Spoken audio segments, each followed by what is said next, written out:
ממש מתרגשת.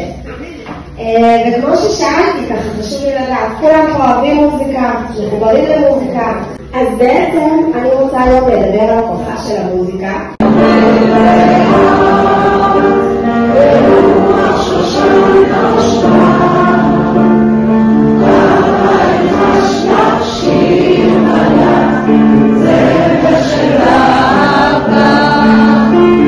מה היה שם אחרי השיר הראשון?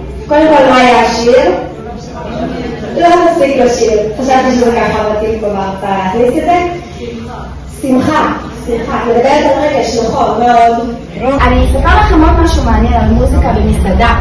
נמצא שאנשים מוציאים יותר כסף במסעדות שברקע יש מוזיקה קלאסית.